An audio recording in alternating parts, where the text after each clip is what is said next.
நண்பர்கள் அனைவருக்கும் வணக்கம். இது உங்கள் ஸ்ரீ ஐஏஎஸ் அகாடமி வெற்றியின் வழிகாட்டி. இந்த வீடியோவில் இன்றைக்கி டிஎன்பிஎஸ்சி குரூப் 4 தேர்விற்கான சிலபஸை மாற்றி ஒரு அறிக்கை வெளியிட்டிருப்பாங்க. அந்த சிலபஸ் மாற்றிட்டாங்க அப்படின்ற தகவல் தெரிந்த உடனே பாதி பேருக்கு அச்சோ இப்போ தான் நம்ம படித்து ஓரளவுக்கு ஒரு ஃப்ளோவில் வந்திருக்கோம், கடைசியில் திடீர்னு சிலபஸ் மாற்றிட்டாங்க அப்படிங்கிற மாதிரியான பதற்றம் இதெல்லாமே இருக்கிற மாதிரி ஒரு சிலர் மெசேஜ் பண்ணியிருந்தீங்க. ஸோ அவங்களுக்கான ஒரு சில விளக்கங்கள் தான் இந்த வீடியோவில் நம்ம பார்க்க போகிறோம். ஸோ இந்த வீடியோவில் நான் உங்களுக்கு பொது தமிழ் அதை எந்த வகையில் மாற்றிருக்கிறாங்க, என்னென்ன மாதிரியான புதுசாக என்னென்னலாம் சேர்த்துருக்காங்க அப்படிங்கிறத நம்ம சொல்ல போகிறோம். பொது அறிவு, கணிதம் இது ரெண்டுத்தையுமே பார்த்திங்க அப்படின்னா நான் உங்களுக்கு ஃபுல்லாக ஸ்டடி பண்ணிவிட்டு திரும்ப நான் அதுக்கு ஒரு வீடியோவாக போடுறேன். இப்போதைக்கு பொது தமிழ், அந்த பொது தமிழில் என்னென்ன மாற்றங்கள் பாடத்திட்டத்தில் ஏற்படுத்தியிருக்காங்க டிஎன்பிஎஸ்சி அப்படிங்கிறத பற்றி இந்த வீடியோவில் பார்க்க போகிறோம். பொதுவாகவே டிஎன்பிஎஸ்சி பாடத்திட்டத்தில் ஒரு மாற்றம் கொண்டுட்டு வராங்க அப்படின்னு சொன்னால் நிச்சயமாக அது வெளியிலேருந்து கேட்கும்படியாக இருக்காது. இது ஒரு விஷயத்தை நல்லா புரிஞ்சுக்கோங்க, சரியா? அதாவது பள்ளி புத்தகத்தை தாண்டி வெளியிலேருந்து நம்ம கேட்கணும் அப்படிங்கிற எண்ணத்தில் கண்டிப்பாக உங்களுக்கு சிலபஸ்லாம் சேஞ்ச் பண்ணியிருக்க மாட்டாங்க. கண்டிப்பாக பாடத்திட்டத்தின் அடிப்படையில் பள்ளி புத்தகத்தில் இருந்து தான் உங்களுக்கு கேள்விகள் கேட்கப்படும். எப்படி இருந்தாலும் நம்முடைய பேசிக் அடிப்படை கட்டமைப்பு அப்படிங்கிறது நம்முடைய கடகால் போன்றது, நம்முடைய தயாரிப்புக்கு கடகால் போன்றது அப்படின்னா பள்ளி புத்தகங்கள் தான். பேசிக் ஸ்ட்ரக்சர் அது தான். ஸோ பள்ளி புத்தகத்தை எந்த அளவுக்கு நீங்கள் தரமாக வச்சுருக்கீங்களோ அந்த அளவுக்கு உங்களுக்கு மதிப்பெண்கள் அதிகரிக்கும். ஓகேவா? அதே போல் பொது தமிழ் டிஎன்பிஎஸ்சி பொறுத்த வரைக்கும் நம்ம சொல்லவே தேவையில்ல. பொது தமிழ் அப்படிங்கிறது 100 கேள்விகள் இருக்கும். இப்போ இந்த 100 கேள்விகள் அப்படின்னு சொல்லும்பொழுது இந்த 100 கேள்விகள் அப்படிங்கிறது நிச்சயமாக குரூப் 4 தேர்வை பொறுத்த வரைக்கும் மதிப்பீட்டு தேர்வாக இருக்கும். இதுவே குரூப் 2, குரூப் 1 அப்படின்னு நீங்கள் எடுத்துக்கிட்டிங்கன்னா அது வெறும் தகுதி தேர்வு தான். அதாவது இந்த 100 மார்க்கில் தகுதி தேர்வு அப்படின்னா இதுதான். 40 மார்க் எடுத்துட்டீங்க அப்படின்னா உங்களுக்கு அடுத்த லெவலுக்கு நீங்கள் போகிறீங்க. அதாவது பொது அறிவில் உங்களுடைய பேப்பரை திருத்துவாங்க. தகுதி தேர்வு அப்படின்னா இதுதான், ரைட்டா? மதிப்பீட்டு தேர்வு அப்படின்னா 100 மார்க்கில் நீங்கள் எவ்வளோ ஸ்கோர் பண்ணுறீங்க அப்படிங்கிறது உங்களுடைய டோட்டல் ஸ்கோரில் எடுத்துக்குவாங்க. ஸோ அதுதான் மதிப்பீட்டு தேர்வு. அதனால் குரூப் 4 தேர்வை பொறுத்த வரைக்கும் தமிழ் பாடம் அப்படிங்கிறது தகுதி தேர்வாகவும் இருக்கிறது, மதிப்பீட்டு தேர்வாகவும் இருக்கிறது. நல்லா ஞாபகம் வச்சுக்கோங்க. அப்போ தகுதி தேர்வு அப்படின்னா 100ல் 40 மார்க் எடுத்தால் பாஸு, மதிப்பீட்டு தேர்வு அப்படின்னு சொன்னால் 100ல் 100க்கு எடுத்தால் நமக்கு வேலை. நல்லா ஞாபகம் வச்சுக்கோங்க. ஏன்னா 100க்கு 100 நீங்கள் எடுக்கிறீங்கன்னா ஆட்டோமேட்டிக்காக உங்களுடைய ஓவரால் மதிப்பெண்கள் உயரும். அது உயரும் பொழுது கட் ஆஃப் தாண்டி வந்துடுவீங்க. அதுக்காக சொல்கிறேன். ஓகே? ஸோ 100க்கு 100 எடுக்கணும் அப்படிங்கிறத நம்முடைய இலக்கு, ரைட்? ஸோ நம்ம பொது தமிழில் 100க்கு 100 எடுக்கணும் அப்படிங்கிறதுக்காக தான் நம்முடைய டெலகிராம் சேனலை நம்ம தொடர்ந்து 6ஆம் வகுப்பிலிருந்து 12ஆம் வகுப்பு வரையிலான பழைய புத்தகங்கள் தினம் ஒரு இயல் வாரியாக டெஸ்ட் வச்சுக்கிட்டு வரோம். அந்த வகையில் 7ஆம் வகுப்பு முடியக்கூடிய தருவாயில் இருக்கும். 6வது முடிஞ்சு 7th தமிழ் ஓல்டு புக்கும் முடியக்கூடிய தருவாயில் இருக்கும் பொழுது நமக்கு ஒரு பேரதிர்ச்சியாக, இன்ப அதிர்ச்சியாக டிஎன்பிஎஸ்சி என்ன பண்ணியிருக்காங்க அப்படின்னு சொன்னால் நம்முடைய சிலபஸை சேஞ்ச் பண்ணி கொடுத்துருப்பாங்க. ஸோ சிலபஸ் சேஞ்சஸ் என்னென்ன இருக்குது அப்படின்னு சொன்னால் நமக்கு பழைய சிலபஸ் கொஞ்சம் நீங்கள் படிச்சிருந்தீங்கன்னா புது சிலபஸில் என்னென்ன பண்ணியிருக்காங்க அப்படிங்கிறது ஈஸியாக நம்ம எடுத்துட முடியும். ஓகேவா? ஸோ பழைய சிலபஸை 3ஆக பிரிச்சுருப்பாங்க தமிழில், இல்லையா?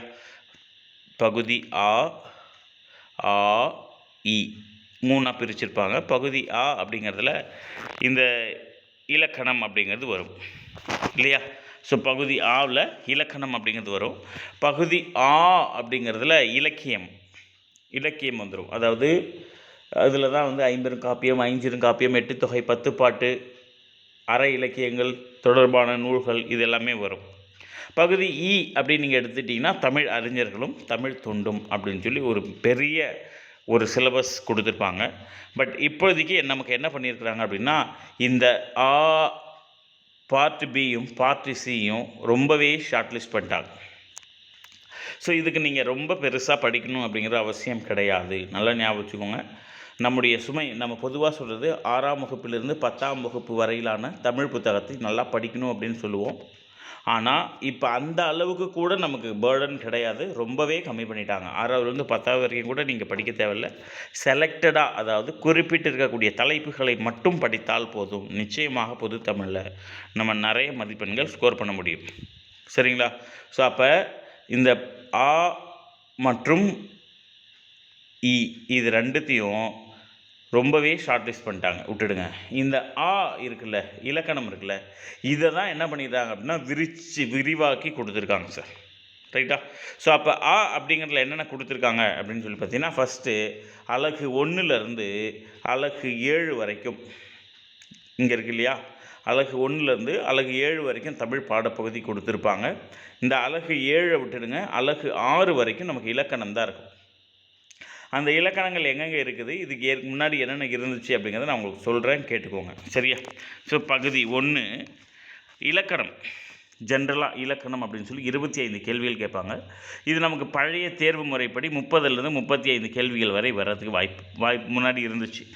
இப்போ இலக்கணம் மட்டும் கொடுத்து அதில் 25 கேள்விகள் கொடுத்துட்டாங்க. என்னென்னலாம் அதில் கேட்பாங்க அப்படின்னு சொன்னால், பிரித்து எழுதுக, இது நமக்கு ஏற்கனவே தெரியும். சரியா?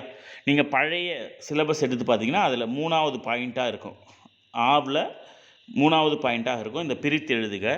கூடவே சேர்த்து எழுதுகன்னு புதுசாக சேர்த்துருப்பாங்க. இது வந்து நியூங்க. சரியா?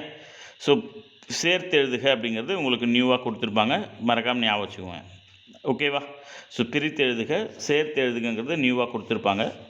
சந்திப்பிழை இதெல்லாம் நமக்கு ஏற்கனவே தெரியும், நமக்கு பழைய புஸ்தகத்தில் பழைய வினாத்தாள்லேயே வரக்கூடியது தான். இது வந்து 6வது பாயிண்ட்டாக இருக்கும். நீங்கள் பழைய சிலபஸ் எடுத்து பார்த்தீங்கன்னா தெரியும், 6வது பாயிண்ட்டாக இருக்கும் சந்திப்பிழை அப்படிங்கிறது. அதே மாதிரி குறில் நெடில் வேறுபாடு, லகர ழகர வேறுபாடு. ஓகே, இந்த குறில் நெடில் வேறுபாடு அப்படின்னா ஒன்றும் கிடையாதுங்க. இந்த நமக்கு இப்படி கொடுப்பாங்க இல்லையா, கலை கழை, ஸோ இப்படி கொடுப்பாங்க இல்லையா, இப்படி கொடுத்து அதுக்கான பொருள் என்ன, அதில் சரியான பொருள் எது அப்படின்னு சொல்லி ஒரு கேள்வி கேட்பாங்க. அதுதான் இந்த கேள்வி, குறில் நெடில் வேறுபாடு, கலை கழை. இது உதாரணமாக வச்சுக்கோங்க. இந்த மாதிரி தான் கொஸ்டின்ஸ் வரும். அதேமாதிரி நகர வேறுபாடு, ரகர வேறுபாடு, இன எழுத்துக்கள் அறிதல். ஸோ இன எழுத்துக்கள் அப்படின்னு நம்ம படிக்கிறோம் இல்லைங்களா, இன எழுத்துக்கள் அப்படின்னு நம்ம படிக்கிறது இந்த கச தப, இந்த எழுத்துக்களுக்கு இன எழுத்துக்கள் அப்படின்னு நம்ம படிப்போம். ஓகே, ஸோ அப்போ காக்கு இன எழுத்து என்ன, இங்கு, இப்படி படிக்கிறோம் இல்லைங்களா. அந்த மாதிரி இன எழுத்துக்கள் அறிதல். சுட்டு எழுத்து ஆ இ உ அப்படிங்கிற சுட்டு எழுத்துக்கள், வினா எழுத்துக்கள். ஓகேங்களா. ஸோ வினா எழுத்துக்கள் மொத்தம் 5. அதில் ஏ அப்படிங்கிற எழுத்து தான் சொல்லுக்கு முன்னும் பின்னும் வரும், இப்படிலாம் படிச்சிருப்போம் இல்லையா. இந்த வினா ஒருமை பன்மை அறிதல்.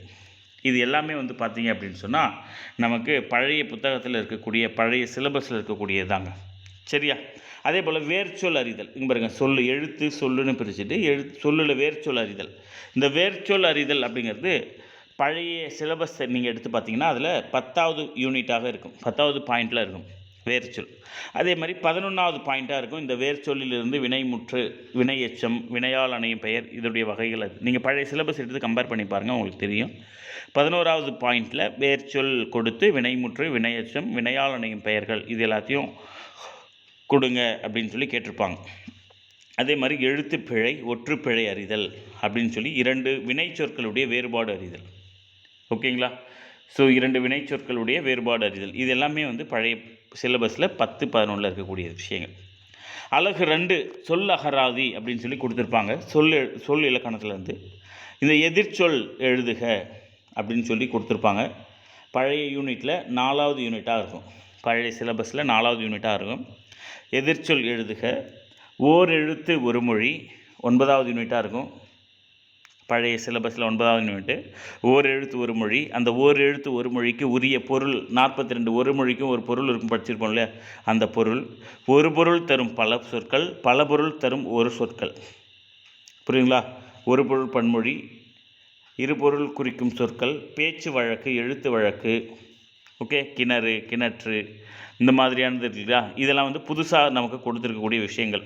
பழைய சிலபஸில் ஒரு எழுத்து ஒரு மொழி அப்படிங்கிறது மட்டும்தான் இருக்கும், அதனுடைய பொருட்களை கண்டறிதல் இருக்கும்.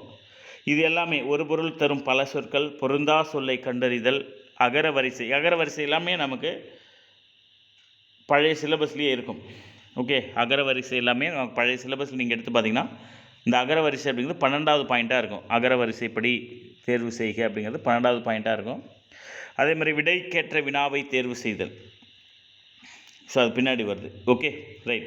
இது எல்லாமே நமக்கு பழைய சிலபஸ் இருக்கக்கூடிய தான். இதில் புதுசாக அப்படின்னா அந்த ஒரு சொல்லிற்கு இணையான வேறு சொல் அறிதல்.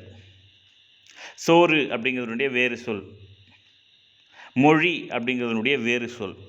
ஓகேங்களா? ஸோ இந்த மாதிரி வேறு சொற்கள் அறிதல் அப்படிங்கிறத கொடுத்துருப்பாங்க. ரைட். அதுக்கு அடுத்தது அழகு 2லேயே பாருங்கள், கோடிட்ட இடத்தில் சரியான சொல்லை தேர்வு செய்க. இதுக்கு அவங்களே உதாரணம் சொல்லியிருப்பாங்க பாருங்கள். பள்ளிக்கு சென்று கல்வி டேஷ் சிறப்பு அப்படிங்கிறது. அதில் ஆப்ஷனில் பயிலுதல், எழுதுதல், படித்தல், இந்த மாதிரியெல்லாம் ஆப்ஷன்ஸில் கொடுப்பாங்க. ஸோ அதில் எது சரியான பதிலோ நம்ம அதை எடுத்து எழுதணும். அதே மாதிரி வானில் டேஷ் தோன்றினால் மழை பொழியும். இடி, மின்னல், மேகம், முகில் நதன்னு ஒரு பேர் என்னதுங்க, மேகம். ஸோ இடி, மின்னல், மழை இதெல்லாமே வந்து நமக்கு ஆப்ஷனில் கொடுப்பாங்க. மேகம் இதெல்லாம் ஆப்ஷனில் கொடுப்பாங்க. அதில் நம்ம எந்த கரெக்டான ஆன்சரோ அதை எடுத்து எழுதணும். அதே மாதிரி பொருத்தமான பொருளை தேர்வு செய்க. ஓகேங்களா? ஸோ ஊடகம் அப்படின்னா தகவல் தொடர்பு சாதனம், சமூகம் அப்படின்னா மக்கள் குழு. அதேமாதிரி ஊர் பெயர்களுடைய மறு, புதுச்சேரி அப்படிங்கிறது புதுவை, மன்னார்குடி அப்படிங்கிறது மண்ணை, மயிலாப்பூர் அப்படிங்கிறது மயிலை. இதெல்லாம் நமக்கு உதாரணமாக கொடுத்துருக்கக்கூடியது. பட் மருவு சொற்கள் அப்படிங்கிறது அதனுடைய அர்த்தம். மருவு சொற்கள் எல்லாமே நம்ம தமிழில் பார்த்ததே இல்லைல்ல, தமிழ் கொஸ்டின் பேப்பரில் பார்த்ததே இல்லை இல்லையா? அதனால் இதெல்லாம் வந்து நமக்கு ரொம்ப டஃப்பான ஒரு டாபிக் தான், கஷ்டமான ஒரு டாபிக் தான் இல்லை? ரைட். ஸோ அப்போ மயிலாப்பூர், மயிலை இதெல்லாமே மருவு சொற்கள் தான். இதெல்லாம் நமக்கு கொஞ்சம் கஷ்டமாக தான் இருக்கும் கொஞ்சம். அதனால் கொஞ்சம் கவனமாக தான் நம்ம தமிழை படிக்கிற மாதிரி இருக்கும். ரைட்டா? அதே மாதிரி ஒருவு, ஒரு ஊர் அப்படிங்கிறது இந்த பேச்சு வழக்கு சொற்கள் அப்படிங்கிறதுல சொல்லியிருப்பாங்க. Just minute.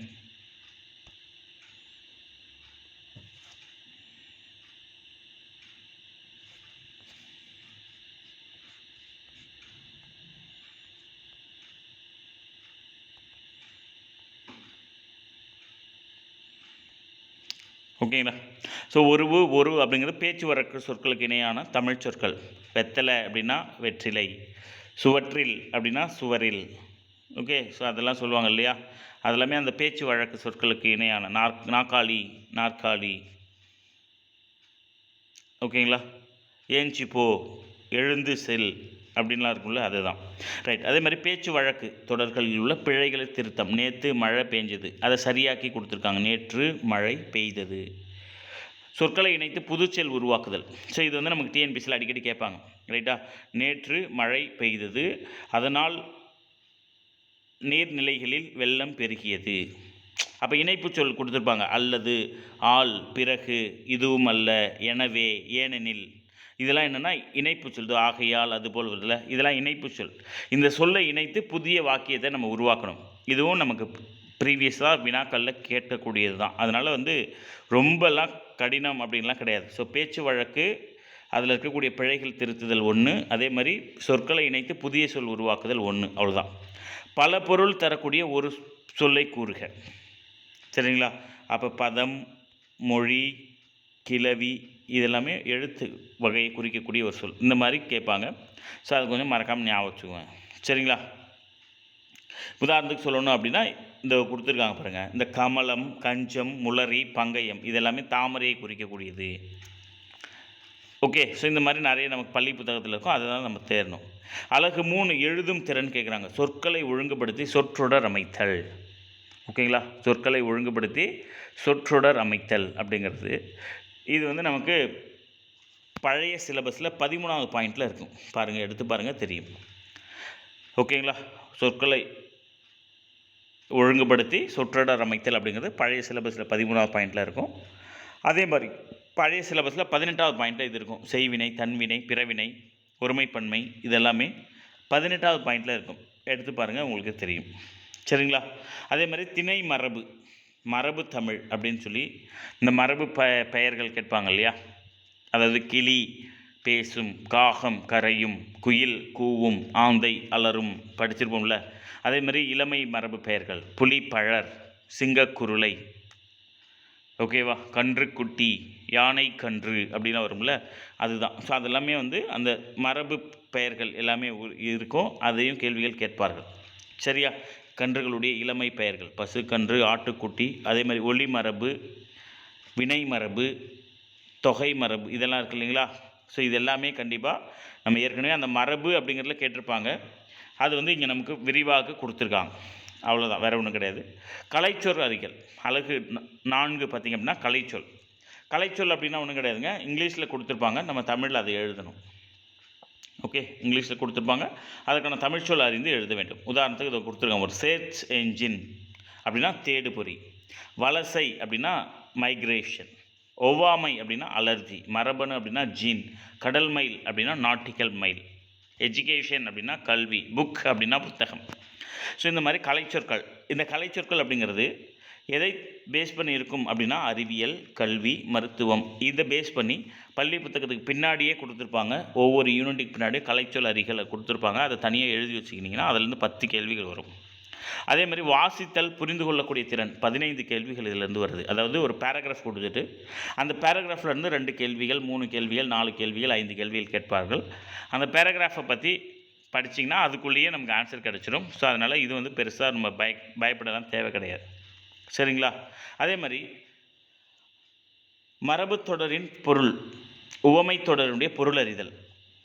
நெல்லிக்காய் மூட்டையை கொட்டினார் போல ஒற்றுமையின்மை நம்ம படிச்சிருப்போம் இல்லையா?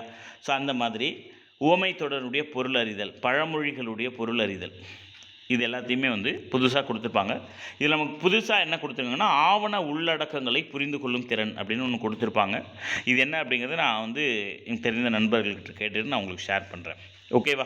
ரைட். ஸோ அதே மாதிரி மொழிபெயர்ப்பு அழகு 6 பார்த்திங்க அப்படின்னு சொன்னால் எளிய மொழிபெயர்ப்பு, அதாவது ஆங்கில சொல்லுக்கு இணையான தமிழ் மொழிகளை மொழிபெயர்த்தல். Okay, so pen drive, printer, computer, keyboard இது எல்லாமே வந்து பார்த்திங்க அப்படின்னா நம்ம மொழிபெயர்க்கணும். அதாவது ஆங்கில சொற்களுக்கு இணையான சொற்களை மொழிபெயர்க்கணும். அதே மாதிரி பிறமொழி சொற்களுக்கு இணையான தமிழ் சொற்களையும் நம்ம மொழிபெயர்த்து எழுதணும். ஸோ இதுதான் இங்கே கொடுத்துருக்கக்கூட நம்ம இங்கே பார்க்க போகிறோம், வேறு ஒன்றும் கிடையாது. ரைட்டா? ஸோ இங்கே கலைச்சொல்லுக்கு நேரான தமிழ் சொல்லுன்னு கொடுத்துருக்காங்கல்ல, அதுதான் வந்து இங்கே நம்ம பார்க்க போகிறோம். ஓகே, ஸோ அப்போ இந்த யூனிட் 4ம் யூனிட் 6ம் நியர்லி சேம் தான். அதுதான் அவங்க கொஞ்சம் விரிவாக கொடுத்துருப்பாங்க. அதுக்கடுத்தது அழகு 8 பார்த்திங்க அப்படின்னா தமிழ் அறிஞர்களும் தமிழ் தொண்டும் அப்படின்னு சொல்லி 15 கேள்விகள் அதில் கேட்பாங்க அப்படின்னு சொல்லியிருப்பாங்க. இது வந்து நமக்கு சிலபஸில் அப்படிங்கிற கேட்டகரியில் இருந்தக்கூடியது, பழைய சிலபஸில் தமிழ் அறிஞர்களும் தமிழ் தொண்டும். இதில் பார்த்திங்க அப்படின்னு சொன்னால் திருக்குறளை பொறுத்த மட்டும் உங்களுக்கு இதிலே கொடுத்துட்டாங்க 20 அதிகாரங்கள் மட்டும். அந்த 20 அதிகாரங்கள் என்னென்ன அப்படின்னு சொன்னால் ஒழுக்கம் உடைமை, பொறையுடைமை, ஊக்கமுடைமை, விருந்தோம்பல், அரண் வலியுறுத்தல், ஈகை, பெரியாரை துணைகோடல், வினை செயல் வகை, அவையஞ்சாமை, கண்ணோட்டம், அன்புடைமை, கல்வி, நடுநிலைமை, கூடா ஒழுக்கம், கல்லாமை, செங்கோன்மை, பண்புடைமை, நட்பாராய்தல், புறங்கூறாமை, அருளுடைமை. திருக்குறள் தொடர்பான இருக்கக்கூடிய இந்த 20 அதிகாரங்களை நீங்கள் நல்லா படிச்சுக்கிட்டீங்க அப்படின்னா நிச்சயமாக அதிலிருந்து வரக்கூடிய கேள்விகளை ஆன்சர் பண்ண முடியும். அதே போல் மேற்கோள்கள், திருக்குறள் தொடர்பாக இருக்கக்கூடிய மேற்கோள்கள், திருக்குறளில் இருக்கக்கூடிய மேற்கோள்கள், அறநூல்கள் தொடர்பான செய்திகள். அறநூல்கள் அப்படின்னா 15 கீழ்கணக்கு நூல்களில் 11 நூல்கள் நம்ம படிக்கிறோம்ல, அந்த 11 நூல்கள் தொடர்பான செய்திகளை மட்டும் படித்தோம் அப்படின்னா போதும். இந்த 10 பாட்டு 8 தொகை இதெல்லாம் நமக்கு தேவையில்லை. அதாவது பாடத்திட்டத்தில் கொடுக்கல, நம்ம படிக்கணும் அப்படின்னு விருப்பப்பட்டீங்க அப்படின்னா நிச்சயமாக நீங்கள் படிச்சுக்கலாம். அதே போல் நாலடியார், நான்மணிக்கடிகை இதெல்லாம் அறநூல்கள் தான். அந்த அறநூல்களில் வரக்கூடியது. ஔவையார் பாடல்கள் எல்லாமே படிக்கணும். தமிழின் தொன்மை நமக்கு சிலபஸே இருக்கும், லெசன்லேயே இருக்கும், பாடத்தலைப்பே இருக்கும். தமிழின் தொன்மை, திராவிட மொழிகள் தொடர்பான செய்திகள். ஓகேவா? ஸோ திராவிட மொழிகள் தொடர்பான செய்திகள், ஊவேசா பற்றின தகவல்கள், தோப்போ மீனாட்சி சுந்தரம், சி லக்குவனார் தமிழ் பணி தொடர்பான செய்திகள், தேவநேய பாவனர், அகரமுதலி, பாவலரேறு பெருஞ்சித்திரனார், ஜியு போப், வீரமாமுனிவர் இவங்களுடைய தமிழ் தொண்டு தொடர்பான செய்திகள், தமிழ் சான்றோர்கள் பற்றிய செய்திகள். அதாவது யார்னா பாவேந்தர், பாரதிதாசன், டி.கே. சிதம்பரனார், தவத்திரு குன்றக்குடி அடிகளார், கண்ணதாசன், காகிதமில்ல தாராபாரதி, வேலுநாச்சியார், பட்டுக்கோட்டை கல்யாணசுந்தரம், முடியரசன், தமிழொலி, ருத்திரங்கண்ணனார், கீவா ஜெகநாதர். இந்த உருத்திரங்கண்ணனார்லாம் புதுசாக இருப்பார், நல்லா ஞாபகம் வச்சுக்கோங்க. கீவா ஜெகநாதர் நாமக்கல் கவிஞர். இவ்வளோ தான் சார் நமக்கு சிலபஸே. அதாவது இதில் கொடுத்துருக்காங்க பாருங்க குறிப்பு, அழகு 7க்கான பாடத்திட்டம் 10ஆம் வகுப்பு வரையிலான பாட புத்தகங்களை அடிப்படையாக கொண்டது. அப்போ 10வது வரைக்குமான புத்தகத்தை கம்பல்சரி படிக்கணுமா சார் அப்படின்னா கிடையாது. இந்த டாப்பிக்கை அதில் தேடி படிச்சிங்கன்னா போதும். ஓகேங்களா? இந்த டாப்பிக்கை அதில் தேடி படிச்சிங்கன்னா உங்களுக்கு போதுமானதாக இருக்கும். ஸோ இதுதான் குரூப் 4 சிலபஸினுடைய தமிழ் பகுதிக்கான விளக்கம். இதில் உங்களுக்கு ஏதாவது புரியல அப்படின்னா நீங்கள் கமெண்ட் செக்ஷனில் கமெண்ட் பண்ணுங்கள். உங்களுடைய சந்தேகத்தை நான் தீர்த்து வைக்கிறேன். அதே போல் இந்த தமிழுக்கு நம்ம எங்கே தேடி படிக்கணும் அப்படின்னு சொன்னால் வேறு எங்கேயுமே போக வேணாம். நம்முடைய ஸ்ரீ ஐஏஎஸ் அகாடமியுடைய சார்பில் விழுப்புரம் மற்றும் கள்ளக்குறிச்சியில் குரூப் 4 தேர்விற்கான பயிற்சி வகுப்புகள் சிறப்பான முறையில் நடைபெற்று வருகிறது. டிஎன்பிஎஸ்சி தேர்வில் வெற்றி பெற்ற ஆசிரியர்களை கொண்டு பயிற்றுவிக்கப்படுகிறது. ஸோ பொது தமிழில் 100க்கு 100 எடுக்கணும் அப்படிங்கிறது தான் நம்முடைய முதல் இலக்கு. ஸோ அந்த பொது தமிழில் 100க்கு 100 எடுத்துட்டோம் அப்படின்னு சொன்னால் மேக்ஸில் 25க்கு 25 அடுத்தது. ஸோ இந்த ரெண்டுத்தையும் முழு மதிப்பெண்கள் எடுத்தாச்சுன்னா நிச்சயமாக குரூப் 4ல் உங்களை தமிழ்நாடு அளவில் முதல் 100 இடங்களுக்குள்ளே கொண்டு வர வேண்டியது நம்முடைய ஸ்ரீ ஐஏஎஸ் அகாடமியினுடைய இலக்கு. நம்ம சொல்லக்கூடிய விஷயங்களை படித்து தரக்கூடிய விஷயங்களை கரெக்டாக படிச்சுக்கிட்டீங்க, ஃபாலோ பண்ணிக்கிட்டீங்க அப்படின்னா போதும். ஓகேவா? நிச்சயமாக 2025 குரூப் 4 தேர்வு அப்படிங்கிறது குறைந்தபட்சம் ஒரு 10,000 காலி பணியிடங்களோடு வரும் அப்படிங்கிறதுல நம்பிக்கையோடு இருக்கிறோம். ஸோ தொடர்ந்து இப்போலேருந்தே நீங்கள் சிறப்பாக படிக்க ஆரம்பிச்சிங்க அப்படின்னா வெற்றி உங்களுடையது தான், நம்முடையது தான். வாழ்த்துக்கள். நன்றி.